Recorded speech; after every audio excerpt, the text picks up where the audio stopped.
We're all good anyway. Good evening, everyone. I'm very, very warm welcome to this webinar, Parenting in Times of COVID-19, that we're gonna go through tonight. My name is Olga Zilberg. I am a parenting practitioner. I'm a CBT practitioner and an NLP practitioner. I work with, one second.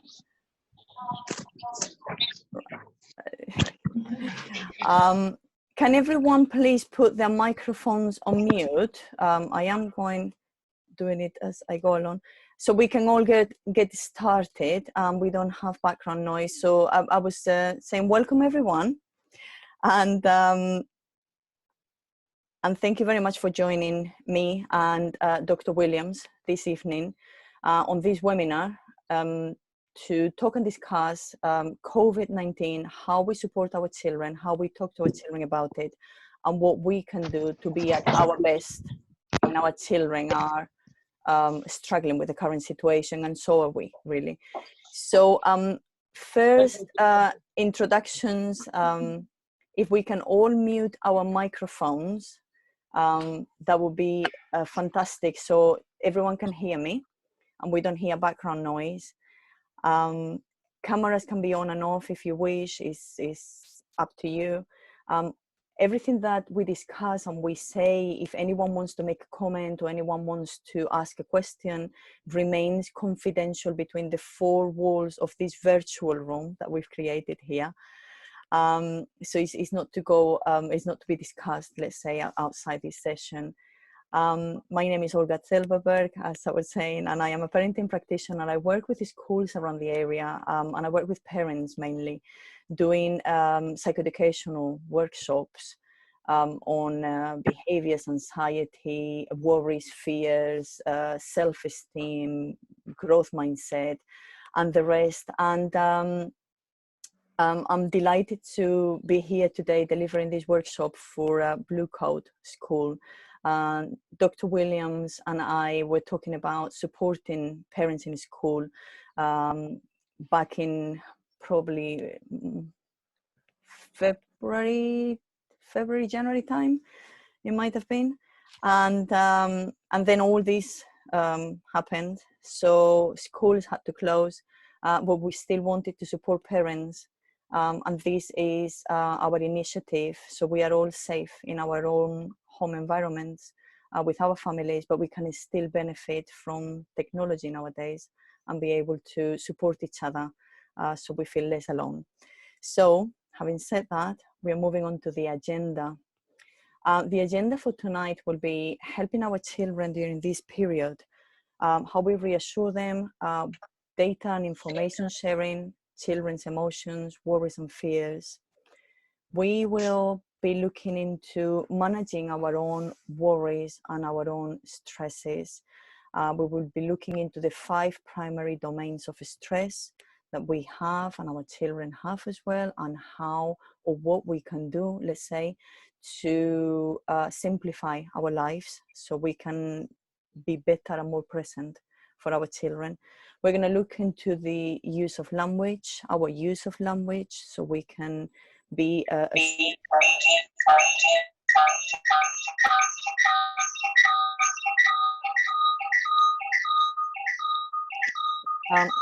can everyone please mute their microphones? Thank you. We're going to look, apologies, we're going to look into the use of language so we can minimize our children's fears and worries. And we're going to look into minimizing what we do to minimize the impact of the whole situation, and tips for self-care. So coronavirus, COVID-19, it is scary. It is scary for everyone. It is very, very scary for our children. So don't be afraid to talk about it. We all need to talk about it. If we don't talk about it and our children hear it, and they, believe me, hear it, of course, here and there and everywhere, they're going to think that we're trying to hide something from them, and they're going to be really scared, thinking that it's something so terrible that mommy and daddy are hiding things from us.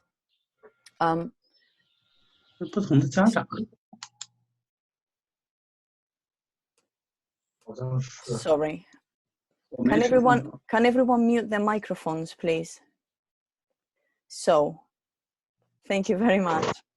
So how we talk to our children in a way that we reassure them of what is going on, and we reassure them as much as we can, really, of the current situation, so they can have as normal a life, and even though life is not normal nowadays for anyone, and they can feel safe and secure, which is what we need. We need our children to feel safe and secure.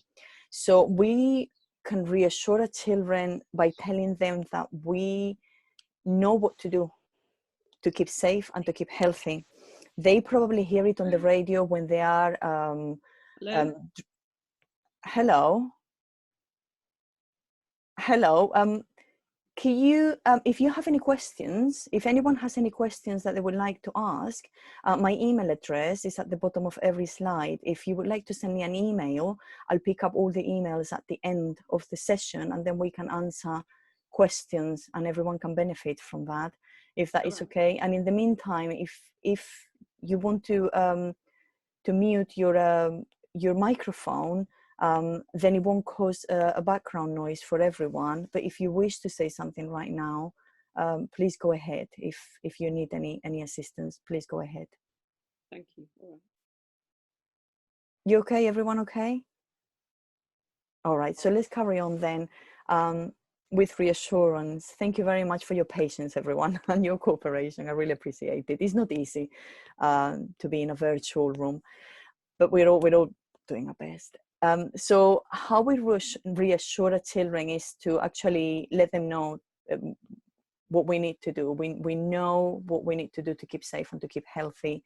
As I was saying, they probably hear it on the radio. If they're driving in the car with you, they hear the news and they tell people, stay at home and wash your hands and all the rest. So we can tell our children that, yes, it is scary. We know what we need to do to keep safe. We stay at home and we wash our hands and we avoid busy places, and we don't go and visit grandparents, and they know all these things. So we reassure them that we know what to do. We make sure they understand the guidelines of social distancing, staying at home, separation from school and family and friends.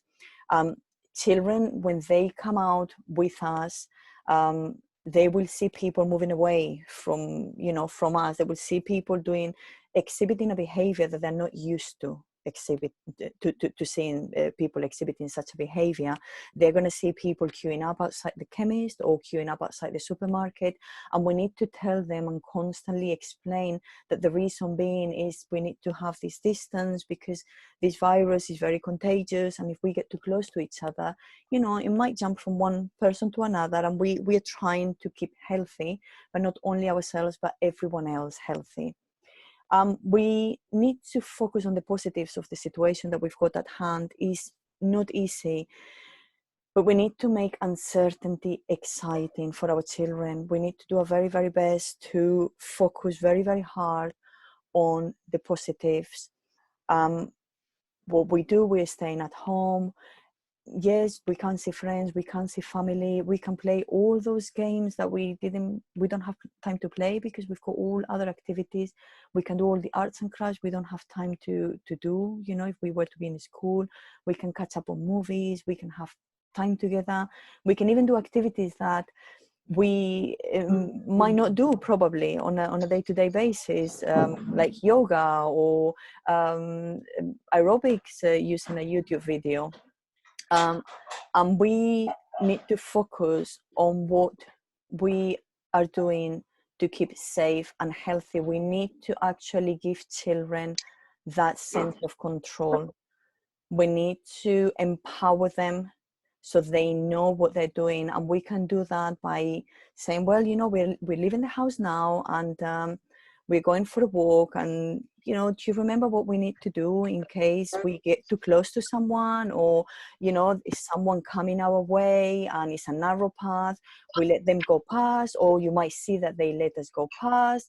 We're going to go onto the supermarket, we're going to have to queue up outside a little bit, we don't touch things. So we ask them and we empower them so they know what they can control. Locus of control is very, very important. We all want to be certain of what we are doing. Sorry, I'm just here.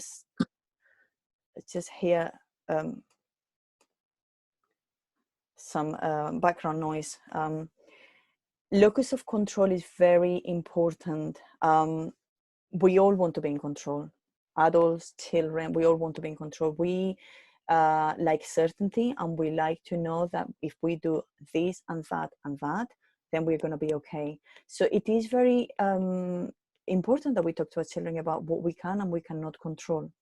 And I actually sometimes, when I work with children or I talk to parents, I say, you know, you can draw these two circles as I've got in here, and we can put in the outer circle, I cannot control when our children are worried, and I can control. So what can we control? Well, we can control following guidelines and recommendations. We can control how much fun I have inside the house, how I contact my friends or how often, the use of my time. I can control when I go out and when I don't go out, what I do to keep myself safe. What I cannot control is what, you know, how other people behave, whether other people follow guidelines or not, how long this is going to last, seeing my friends, queues in the shops, closed shops and restaurants. And I cannot worry about what I cannot control. I can only worry about what I can control. And we will help children. There will be certain techniques that I will be showing you in which we can help our children to manage their worry and manage their fears. With regards to data and information, we've got to be sure that we all know where our children are getting their information from, depending obviously on the age of the child. Some children are going to be getting information from the radio when they're driving in the car with us. They are going to be getting information from websites. If they've got a telephone or they've got a tablet, they might have friends that send them messages on WhatsApp or Snapchat or Pinterest or Instagram, and they're going to see memes and they're going to see pictures. So we need to really tune into where our children are digitally and where they obtain the data, and we need to check in with them what they know and correct any inaccurate information they have. We need to use factual information from sources, verifiable sources of information. So not something that someone has sent me, something I've seen on Facebook, from news, from news, BBC, Sky News that we can say and we can check this is actual the facts. We need to consume the news first and then adapt it to our children's age and temperament. When I talk about temperament, when I talk about temperament, I talk about some children are more, they're warriors, and some children are more resilient to what they hear or what they see. Some children just worry, is the way they are. They might worry about global warming. They might worry about grandma being home alone. They might worry about sister going on the bus to school. So we need to fit the news and adapt the news to our children's age and temperament. We need to give them what they need at the time. If we share too much information, we're going to overwhelm them. So let's share what they need at the time. We're not hiding. We're just giving drops of information so the information can be processed slowly but surely. We need to keep sharing appropriate information and let them know that we will keep them posted. And, you know, as soon as there are updates, we will keep you posted.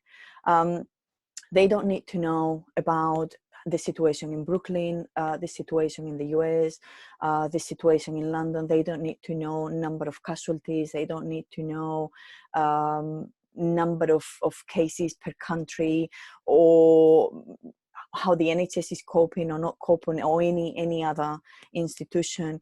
They need to know what we can do to keep safe. They need to know what is going on outside the front door, so they don't get shocked or surprised when they are out and about. And we keep them updated with information as and when, if the new guidelines.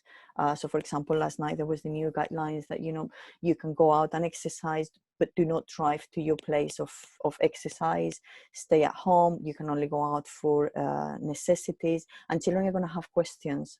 Then, you know, if you used to drive somewhere and you're not going to drive anymore to that playground or that park, they need to know why. So we keep them updated in that sense. With regards to what we do with our language, we need to be very, very careful. We need to be very careful how we use our language. We need to be mindful when we talk to other adults, when we talk to a partner, our spouse, our parents at home, and we say things along the lines of, oh my goodness, I went to the supermarket today and there was nothing, there was absolutely nothing. It's shocking that people are just, panicking and they're buying so much, and I couldn't get eggs, I couldn't get toilet paper. If we use that kind of alarming language, children are going to get worried. Children are going to get concerned that we're not going to have food, or we're not going to be able to eat, or the food is going to run out, and supermarkets are not going to have provisions and produces on the shelves. We need to safeguard our children from the catastrophizing vocabulary that we see on certain sites. What is happening is that coronavirus there is a gap between what we see in the news, and that's how I perceive it, and that's how I talk to parents about it. And we talk about coronavirus and we talk about the death toll, X number of people dead in which country and that country and that country, but we keep missing the middle area. And the middle area is that there are people that are recovering, and there are people that, yes, go sick, yes, it's not nice, yes, it's a horrible disease, but people do recover. And there is a percentage of people that have underlying health issues, or they're elderly, that unfortunately and sadly, very, very sadly, do die of the disease. But we need to help our children find that middle area, and be a shock absorbent between our child and the news and the social media sites and TV. And we need to avoid sentences, and it's easily done, to say, we're trapped indoors, we're stuck at home, we are on lockdown for 2 weeks. Maybe instead of, we are stuck at home, we can say, well, we are safe at home. We are all home safe together. We are having family time together. We are having quality time together. We've decided to take step indoors and have time indoors. Maybe we don't use the word lockdown. We don't use maybe the word that we get trapped inside. We say, well, we're being socially responsible, and we're keeping ourselves safe, but we're also keeping everyone else safe. Social or physical distancing. For those of you with, I think it affects everyone, but for those of you with little children, they're going to say, why? And I want to go out and I want to go to a playground, and I don't understand. For those of you with older children and twins and teenagers, they're going to go, well, news are saying that if children catch it, it's minor symptoms and we recover very well. So why can I not go out? Empathy will set you free. It is very, very, very hard. But we need to be empathic. We need to acknowledge that, yes, it's not fun. Yes, it's not nice. Yes, we're separated from our friends, from our families, from school, from all the activities we used to enjoy. We don't have the life that we knew. And if we think about the lives of our children in their 6, 7, 8, 9, 10, 12, and beyond, we have lived for many, many more years than them. We know that this will pass, and not going to football or not being able to work in the office, we are able to adapt. Our brain is fully developed, so we are able to adapt. But for children, this is big losses. not being able to play football with their friends, not being able to see their friends, not having play dates, not going to school. These are really big, big losses in the very, very small time frame of their lives. So we need to give them a purpose. Why we stay indoors? We stay indoors because it's our social responsibility. It's our social responsibility not only to keep ourselves safe, but to keep those that are more fragile and vulnerable safe. Sometimes when children find it hard to see it that way, I like to say to parents, maybe you can bring up a picture of grandma or grandpa on your child's mind's eye and say, well, you know, grandma or grandpa, they're elderly and they're at home, and we don't want them to catch it because elderly people struggle a little bit more, and we want them to be safe. So if we all stay home, then, you know, grandma and granddad, they know what they're doing, so they should be safe. Of course, we don't know what's going to happen, but for now, we should be safe. For teenagers, it would be the same. Or you can bring up the image of a next door neighbor who is an elderly gentleman, and we say, well, you know, we might not want John to catch it. We need to hold on to the positives. We do need to hold onto positives when our children are struggling, that they cannot go out, so we can pile up more positives to the negatives of the situation. So we can say, well, you know, we've got more time now to go on nature walks and climb trees. We've got more family meals. How many family meals have we had, let's say, in the past month? If you've got activities on a Saturday and we come home and we are rushing, we only get one day, Sunday, to have a family meal. Well, we can have a family meal every day now because we are all home, and it's nice to sit down and it's nice to all talk together. We can play cards together, we can catch up on movies, we can play board games together, we can learn something new together. When we talk to our children and we are talking about a positive experience, we need to enhance that positive experience for them. We need to hold the experience and let the brain catch up with the goodness of it. So if you're walking with your children in a forest, you might want to bring the attention to the birds singing. Isn't it nice? Isn't it lovely? Look how quiet it is. I can hear the birds. Or if it's windy, you might hear the wind. You might hear the trees moving. Or you're walking on the leaves. Or the sun comes through and you see how the leaves are shining. Or they're climbing on trees. We're having a meal together. Isn't it nice that we're all sitting together? Or we're having a movie night together.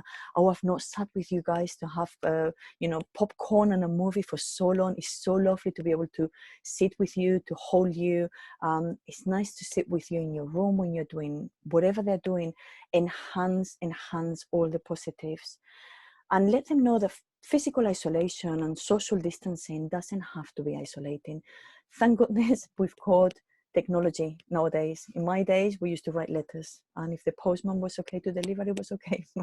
There was no emails, there was no FaceTime, there was no WhatsApp.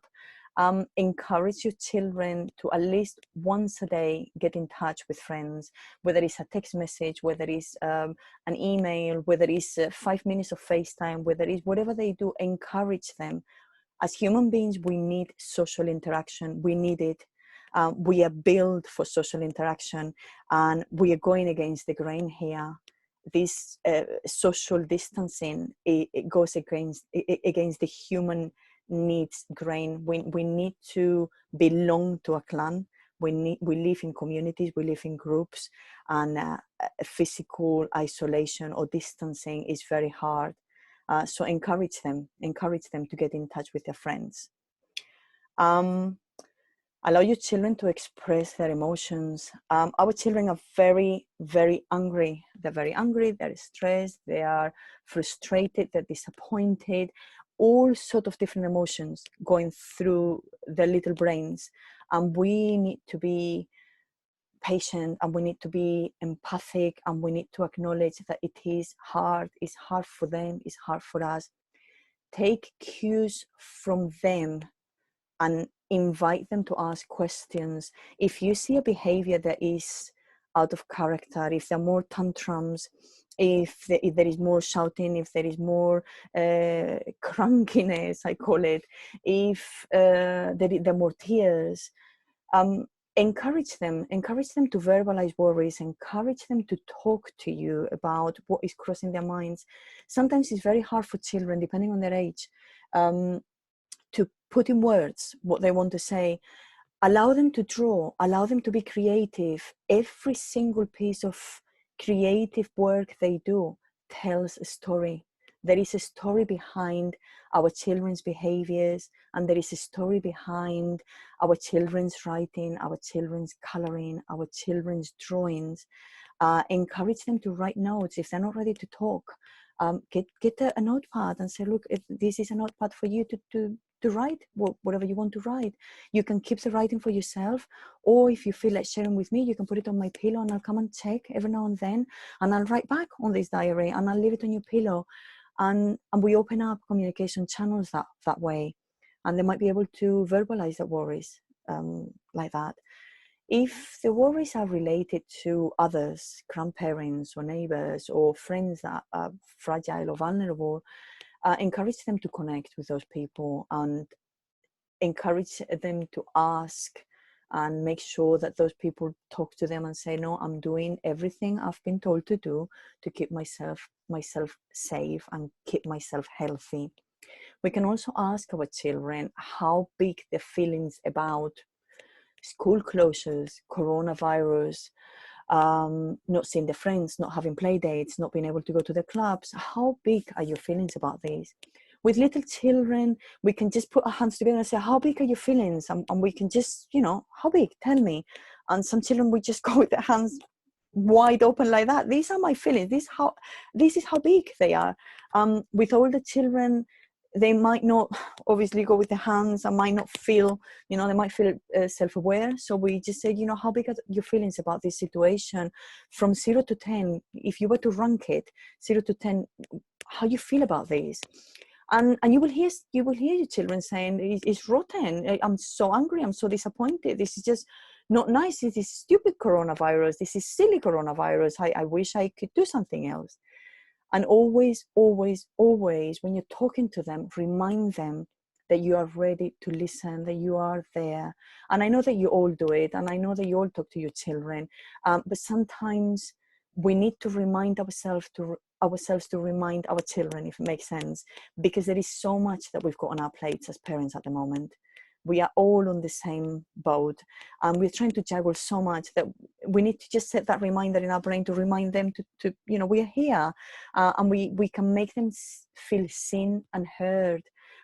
We can't sort all our problems for our, in life. We can't sort all the problems for our children, but we can honor listening to their worries and listening to their fears. So that's how we make them feel seen, and we make them feel heard. We might come across misbehavior and defiance. I for sure come across it in the past week. It's been challenging. And as I was saying, our children are very, very angry and sad and frustrated. And there is a process. It's the process to go from madness into sadness. When we go from madness into sadness, and we find eventually our tears of futility, our tears of, no matter what I do, I cannot affect change in this situation. I cannot make the virus go away. I cannot open schools. I cannot do whatever to see my friends for a play date. When we come and we have our tears, we go through the process of anger, we go through the process of defiance, we go through the process of rage, and then we go through the process of fear and worry, and then we move on to sadness, and we find this hopelessness in the way that is hopeless. I can't make it go away, and we cry about it. We can then find acceptance, and we adapt to the situation. That is the process. We can find that sadness that I cannot make it go away, and we can go back and remind our children of our locus of control and say, no, we cannot make it go away, but we can make things fun at home, and we can make things fun in the house with our family. We can find ways to do the most of our situation, and we've got to accept that this is what it is for now, and we adapt. And that's the process that we go from madness into sadness and acceptance. When our children are in a state of calmness, when our children are in a state of calmness, when our children are happy, let's say, with the day-to-day of life, and they have a hiccup in school, they have an argument with a friend, they have an argument with, or something has not worked out, or they don't win the football match, and they're still in their comfort zone, they're resilient, and they're resilient and they can bounce back. However, these circumstances that we are living, we're living unprecedented times. We are in uncharted waters at the moment. We've not been through this before. So things are gonna make our children come out of the window of tolerance. And it's gonna make our children either hyper aroused, which is anxiety, overwhelm, chaotic responses, anger, aggression, rage, impulsivity, or on the opposite, they're going to go into a freeze response, a hyper aroused. They're going to be upset, they're going to not be present, they're going to be daydreaming, they might be disconnected from us, they might do things on autopilot, they might not display any emotion, and we can help them. We can help them by noticing first what is going on and acknowledging that it's hard, and then we can start seeing things from a different angle, in a different perspective, and it is happening, and it is happening for a reason. And what good can come out of this? I know that we can't see good, but what good can come out of it? And some children, surprisingly, when I've talked to them in the past few weeks, I've been doing this kind of work with parents and children, and they say, well, the environment is happy, there are not so many cars in the street, and it's just finding those positives. And children will say, well, I don't have to go to school, I don't have to do French, or I don't have to study for my SATs or my A levels or GCSEs at the moment, because I'm not going to take them. Bring awareness as to what they're feeling. So if you see your child is frustrated, or your child is angry or is sad, give them that language. Bring awareness to them. Look for tools that they can use to feel better, to make themselves feel better. And we will go through some tools soon. But if they use a tool that it works for them, which could be writing, journaling, drawing, jumping on a trampoline outside, kicking a football in the garden, whatever they do, encourage them to do. They might use tools which are not appropriate tools. That might be banging doors, screaming, punching, breaking things. So we help our children. So if it's like a volcano, we can say, right, we can explode. It's okay to explode, but let's find ways that we can explode in a positive manner. So if you feel like screaming onto a pillow, you can do that. If you feel like throwing socks, make them a ball and throw them against the wall, do so. If you feel like punching a pillow, you punch a pillow. But we cannot hurt ourselves or others, or the environment we live in. Healing is being able to identify what we need in that moment in time. So we go back to those tools. At this moment in time, I am so angry. Your child might say, I am so angry, I feel like punching something. And we say, the S is for self-empowerment, and we say, go ahead and grab your pillow and punch that pillow. You feel like kicking something, go and kick a ball outside. Come on, let's go and kick a ball. That is the paths that those are the tools, the paths that we can take to help our children when they come out of the window of tolerance. We need to be very clear that we as human beings need to fulfill certain needs. These, you might have seen this pyramid. The pyramid is Maslow's hierarchical human needs. It's a 1950s theory on motivation and well-being. And in this moment in time, our children are lacking our human basic needs. We've got a physiological needs cover. We've got food, water, warmth, rest, but we are not feeling safe and secure. Our children are not feeling safe and secure in the uncertainty of the current global health crisis. Without security and safety, it's very, very difficult that our children might display maybe as much loving as they might do in the past. You might see that they're more cranky, they're more irritable. They still need that belonging, and they need our love, and we will do, and we do our very, very best to cover that need. However, we need to be aware that the safety needs are not covered, and we will find loss of behavior and loss of unwanted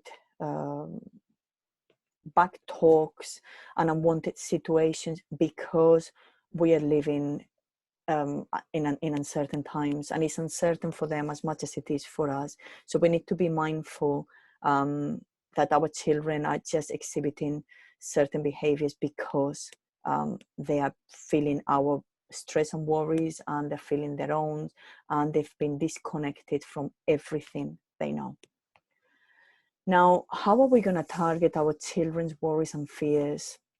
It's very, very important that we do so. It's important that we help them process what is going on in the world. We see and we hear, and the way we process things internally is gonna make us more resilient or not so resilient.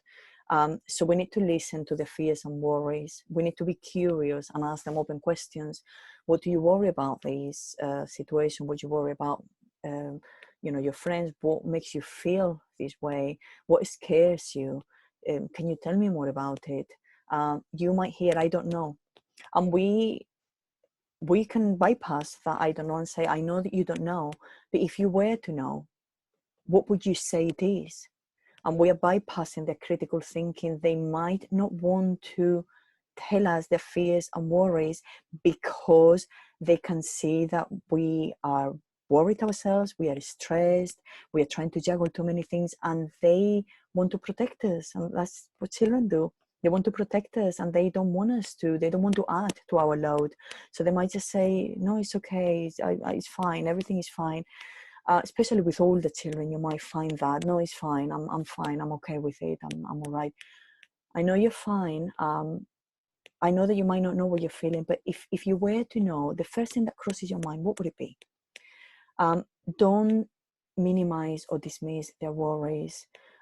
Sometimes we all do it. We just say, well, don't worry about it, it will be fine. But don't worry about grandma and grandpa, don't worry about this, don't worry about that, it will be fine, it's okay, it's fine. Acknowledge the fears, acknowledge the worries, acknowledge that it is perfectly normal to feel worried. It's a difficult time for everyone. And encourage them to notice their worry, but not engage with them. It is very, very hard not to. But we can just say, you notice your worry, and what is your worry telling you in the head? So it might be telling you, I'm really worried about going outside because I don't want to go outside where there are people, because I might catch coronavirus. So that is your worry, and that is what your worry is telling you. If we say, well, don't think about it, it's like if I were to say to you right now, don't think of a blue polar bear, and I can guarantee that most of you are thinking of a blue polar bear right now. The mind doesn't work that way. We need to encourage them to let go. So how I like working with children to let go, we say, well, you notice your worry, and can you imagine that you've got that worry, and if you can tie that worry to a string, let's say you've got a beautiful big balloon, and you tie it a knot, and then you let the balloon go, and the worry goes with the balloon. Or you put your worry in a rocket, and you're going to set that rocket off, and then that worry is going to go away. Or imagine that there is a little white cloud, and you're going to send your worry up to the cloud. You might be then able to move your child along. That's what we want to do. We want to acknowledge, we want to help them with the locus of control, and we want to then make them move on. And we will talk about different coping skills to make them move on. We need to practice presence with them. We need to practice the both and. Yes, it is scary. Yes, it is worry. yes, it is not fun. Yes, it is frustrating. Yes, it's not nice.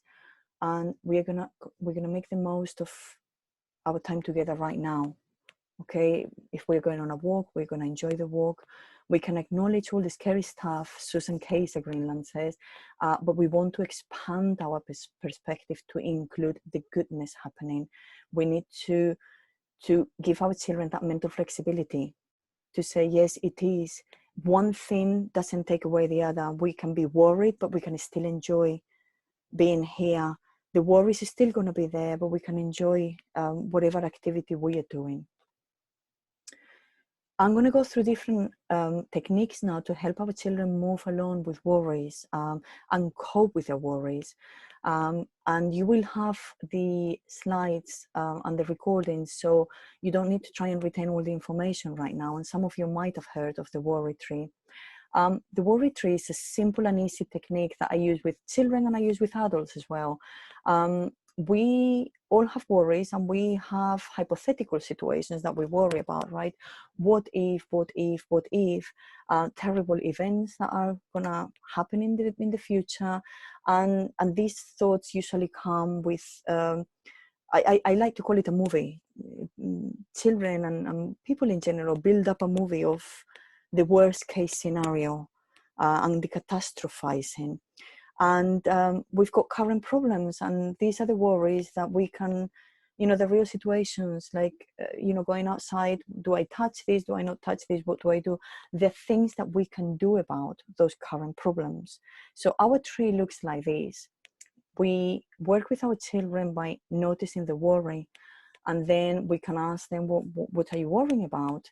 Then we can work our way down and say, well, can I do something about it?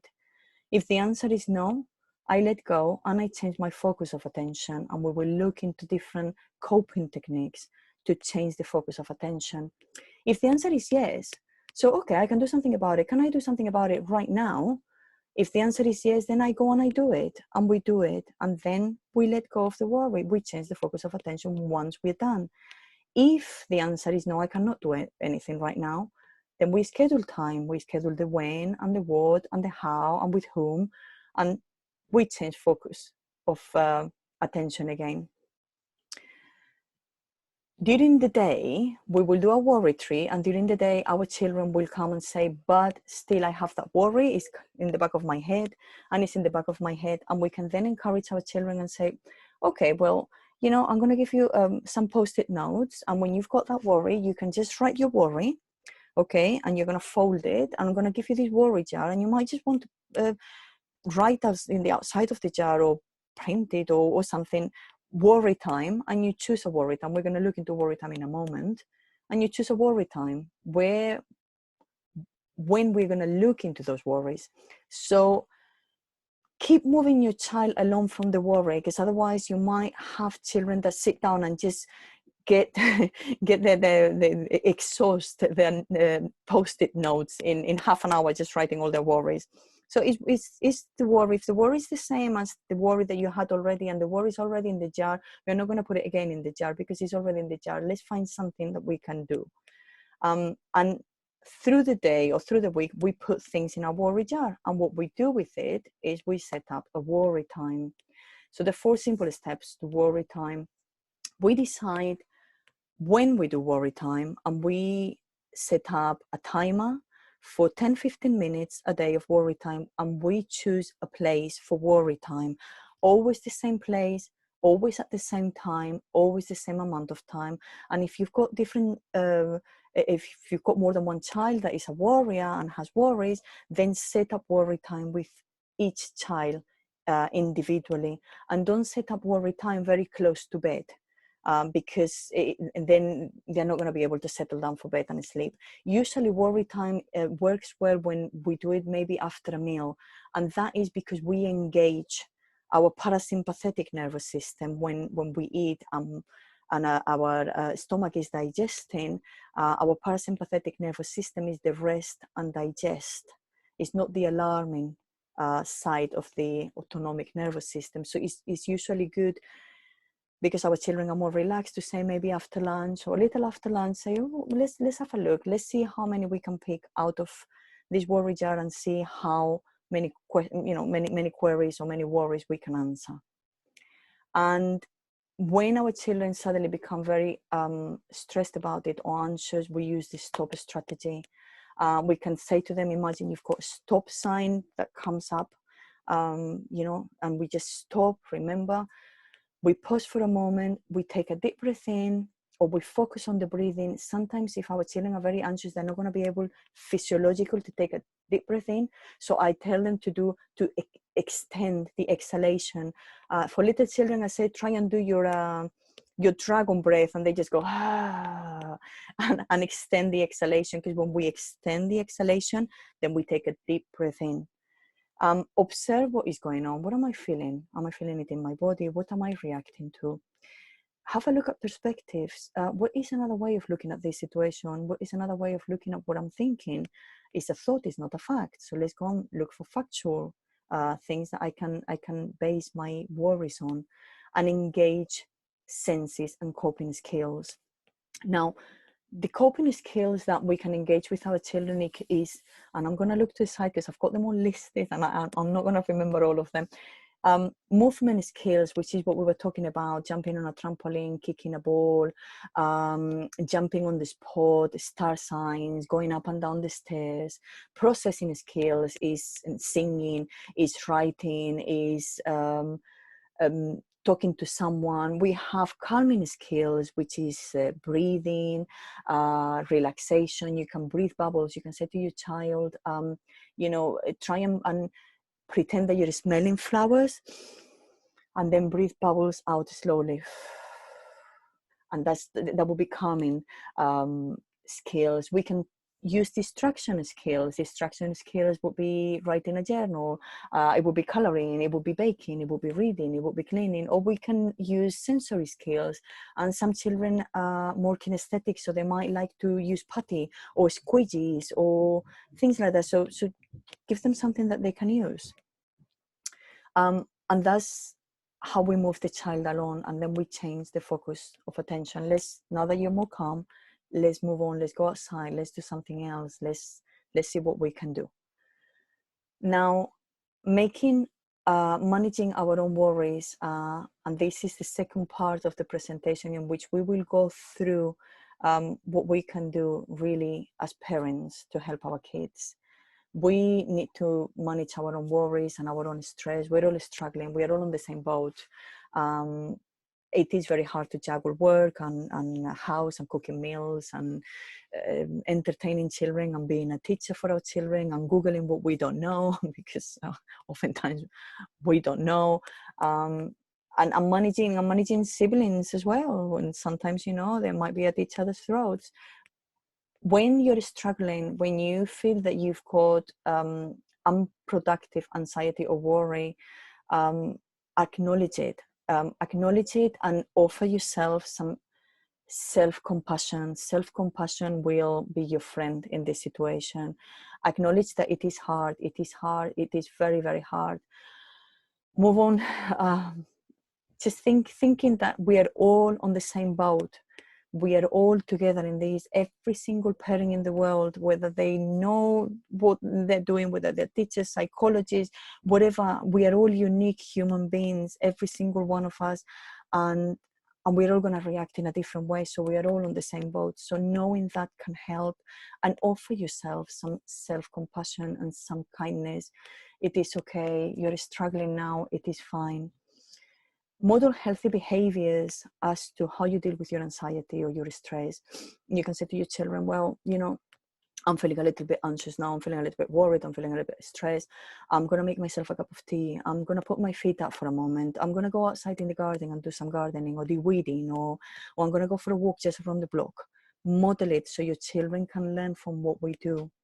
Model a healthy media diet. Limit your own intake of information. Look after your psychological immune system. There is loads going on in the media channels, and sometimes it can create toxic worry. So we manage our intake of media, and we can manage, therefore, some of our stresses. Now, we all go through different stages throughout the day, depending on what we've got on our plate. But we're all going to have some stresses in these 5 primary domains of stress. Biological stresses would be being tired, being stressed, we didn't sleep very well, not feeling ill, or feeling too busy, I've had too much coffee, too much caffeine. Emotional, it could be that I'm feeling a bit off, I'm feeling a bit down, I'm feeling that it's too much, I'm feeling that my empathy is running out, I'm feeling a bit lonely, I'm feeling a bit overwhelmed, I'm feeling a bit guilty that I can't manage my children's homework and I can't manage this and that. Cognitive is when we are in a state of alarm, we cannot think straight and properly. So we might want to write an email, and we might sit in front of that email for 10 minutes or read an email, and we can't process it. And social is going to be situations in which we need to attend a webinar, we need to attend a meeting, we need to put something in place, and we don't have the bandwidth to do so. And the pro-social domains it could be that your child is sick, or your child is having a tantrum, or you feel rushed, or you feel overwhelmed. What we need to do is try to simplify life for ourselves. So whether we stop sending that email and we go on do some self-care, whether we say, right, at this very moment in time, I'm not gonna go and join that telephone call, or I'm not gonna go and take if family members are calling, if someone is calling, right, I'm not gonna take that telephone call right now because I need some bandwidth, I need some headspace. So we need to try and simplify life. For us as adults, we need to be able to name also what we feel so we can tame it. If we can state what we are feeling, we are able to tame it. We are able to build up resilience, and we are able to take steps towards resolution, towards finding emotionally more grounded. So if I'm feeling stressed, if I'm feeling out of sorts, we say I'm feeling so stressed at the moment, it is really, really, really hard. Then I know what I'm dealing with. If I don't know what I'm dealing with, if I've got a problem and I don't know how to sort it, I don't know what it is, I can't sort it out. I need to know what the problem is. I need to have the equation somehow in front of me so I can solve it. Minimizing the impact of this whole situation. I do say to parents, children thrive when they've got routine and they've got some schedule or plan activities and some structure. I like to call it structure, routine and structure. Now, routine and structure has gone out the window, and it's very, very, very hard to to set structure. We're not teachers, or those of us that are not teachers. We are trying our very, very best. We can't pretend to set up a structure like we do with when they're in school and be able to work at the same time. But we can do certain things. We can set meal times as a structure. We can set up waking up times and getting up times. We can set up bedtimes as a structure, and then have some kind of plan during the day, so children have something scheduled, whether it's a walk that you do every day in the evening, whether it's a movie that you play after lunch so you can get on with work or get on with other things. Some kind of plan, but make it flexible as well, not rigid, because if one day that fails, then we're stuck. Make sure that there is a quiet place for everyone in the house where everyone can retire to. We are on top of each other in a way, so we need to make sure that if our children feel overwhelmed or we feel overwhelmed, we've got that safe space in which we can ground ourselves, and our children can do so, ground themselves, go back to their window of tolerance. And with children, try to have some quality time with them. And I say quality and not quantity. It could be something like, if they're coloring, you might just sit with them for 10-15 minutes and just talk to them, chat with them about what they're coloring, what they're doing. if they're watching something, you know, in the bedrooms, you might want to sit with them and just say, oh, what are you watching? What is that YouTube video you're watching? Just give them 15 minutes, check in with them. Because sometimes when they're busy doing certain work is when they suddenly open up to talk to us. So just check in with them and allow them and give them the gift of your presence. Self-care for everyone. Take breaks. Be kind to yourselves. It is very hard for everyone. Be kind to yourselves. Be at your very best by giving yourself permission to adapt. This is a new situation. This is, I need to find my new norm. I need to find my new rhythm. I need to find my new schedule on a day-to-day basis. Children need time to process what is going on. So if we can help them to feel seen and safe and soothed and secure, that benefits everyone. Always follow governmental guidelines, but do try and go outdoors, even if it's just for a short walk. We all need fresh air. We all benefit from engaging with nature. Engaging with nature reduces stress, improves moods, improves cognitive functioning. There is loads of research on biophilia that you can look into. So try and go outdoors as much as you can. When possible, be creative, use malleable material if your child likes playing with things, because that engages all the senses and creativity and reduces stress and opens up communication channels. The child suddenly, we all feel a bit more relaxed, whether you're making cookies, whether you're making pizza dough, whether you're making Play-Doh. Coloring, color therapy is very, very good. It's a way to relax. It's a way to connect with the child. You can do yoga, you can do Pilates, you can do writing and drawing on journaling, and using any other coping skill that works for you. I have got a couple of slides with some resources for you to read. That is one of them that you will get, and that is the second one. And we've come to the end of the presentation right now. So I've got, we've got a few minutes for Q&As. I'm just going to check emails on the tablet and see if anything has come through. If anyone feels comfortable and wish to unmute yourselves and ask any questions, please do so. Now is the time. If you wish to send me an email after this call with any questions that you might have, please do let me know as well. At the moment, I'm just quickly checking emails just to see if anything has come through.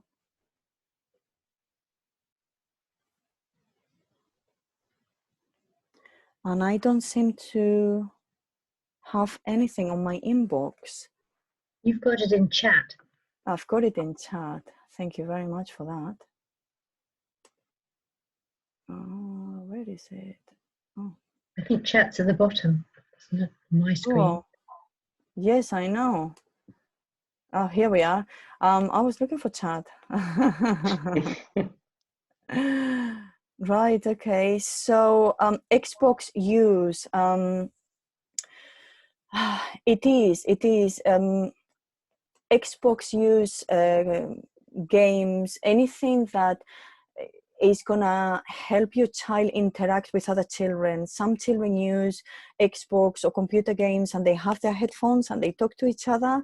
It's a way of socializing, and we've got to allow digital socializing. There is no other way. We need to incorporate other activities, of course, to the Xbox, but Xbox could be his way of coping or her way of coping.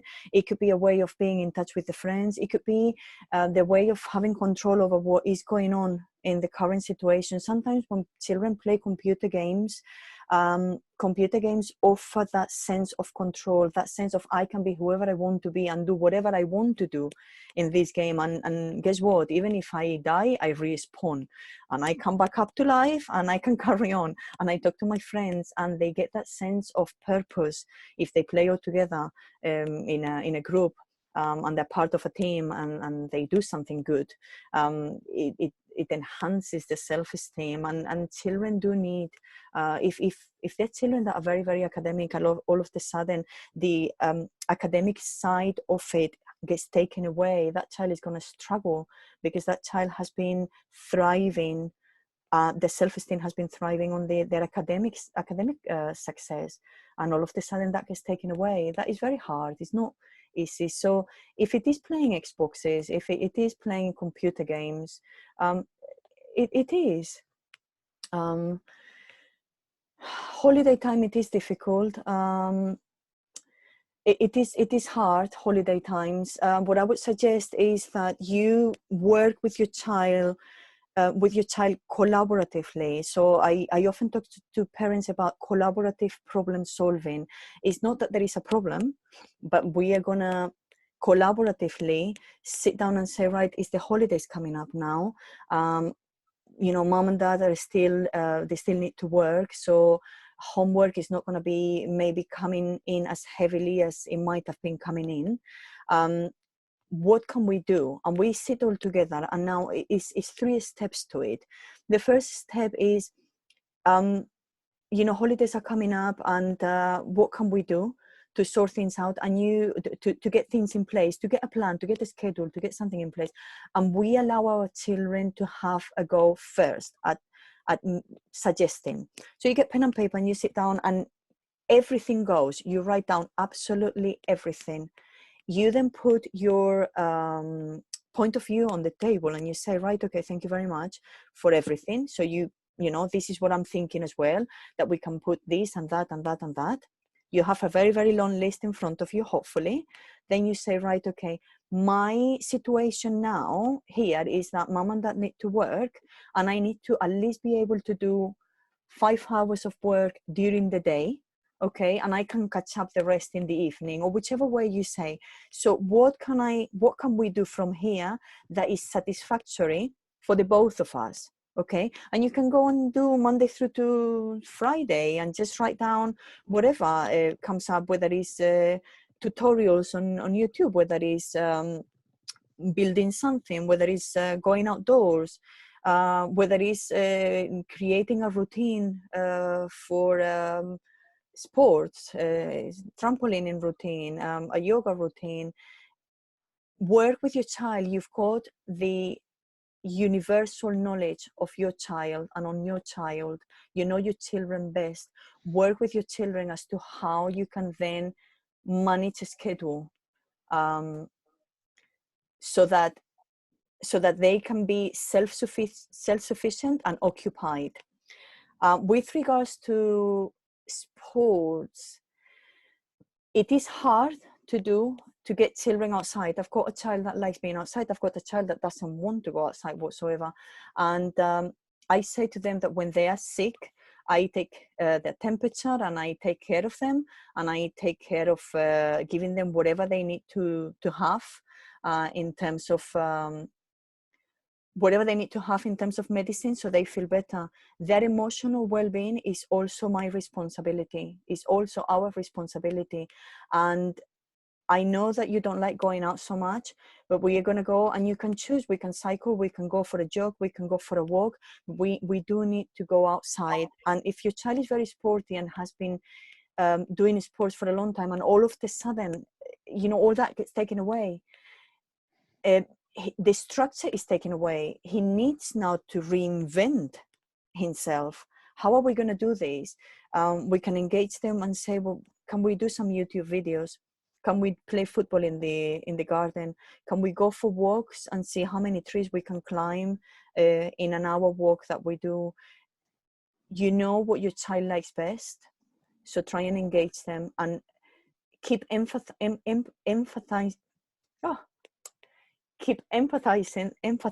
that their mental well-being is important for you, and being in between four walls is not good for anyone, so they do need to go out.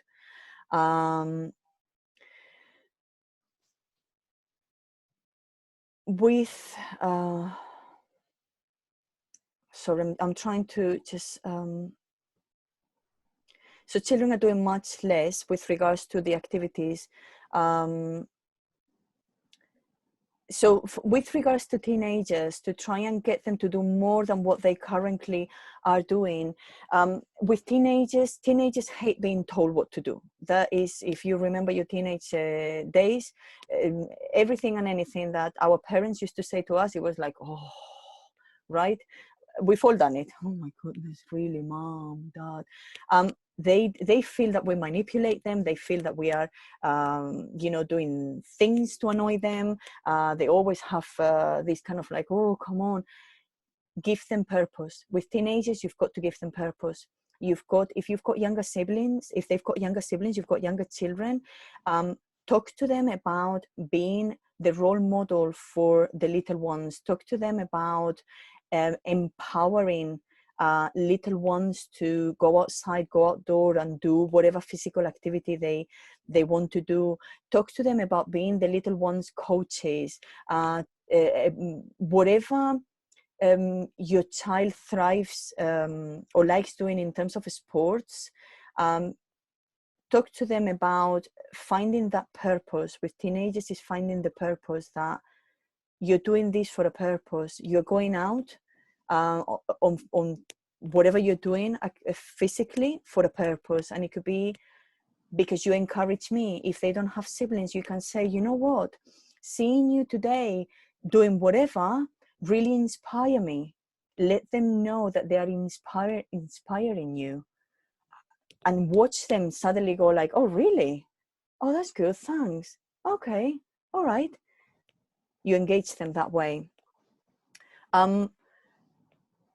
Accountability is also a good starting point as well. So accountability comes with motivation, and if children don't have the motivation to do,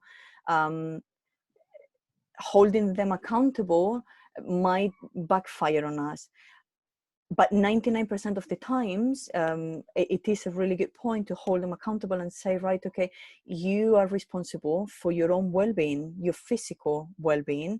What would you like to do to become, to be a little bit more active and be a bit healthier?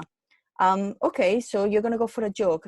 Can I be your accountability buddy? Can anyone else be your accountability buddy? Can your friend be? Maybe they can go, maybe they can find accountability buddies and say, right, okay, you've got a group of friends and it's 5 of you. And maybe you decide you can talk to other parents maybe and say, right, maybe they decide that they're going to do whatever sports, whatever walk, whatever run, whatever jog, 3 times a week. Can you get your children, you talk, as parents, we talk to each other and say, well, can you get your children to be accountability buddy with my child? And all 5, 6 of them can be accountability buddies. And then they check in, right? Have you gone on your jog? Have you gone on your run today? I haven't. No, I can't be bothered. No. We are all together on this. So finding accountability buddies work. Any other questions? We've run out of time now, but any other questions that you might think of? Like I say, my email address is on the bottom of every slide. Feel free, please, to send me an email and I'll do my very, very best to answer the questions. I thank you all very, very much. It's been a pleasure to be able to work with all of you today. And I bid you a very good evening and a very good rest of the week. Thank you, Olga. Just like to say briefly on behalf of the school, thank you very much indeed. We really appreciate you laying this on for us this evening. So thank you on behalf of all of us. Thank you very much for giving me the opportunity, Dr. Williams. Thank you very much. You're very welcome. Take care, everybody. Thank you for your time. Thank you. Goodbye, everyone. Bye. Thank you. Bye. Thank you. Goodbye. Bye. Bye. Thank you. Thank you. Goodbye, everyone. Take care. Bye. Bye. Be safe. Be safe, everyone. Bye. Bye.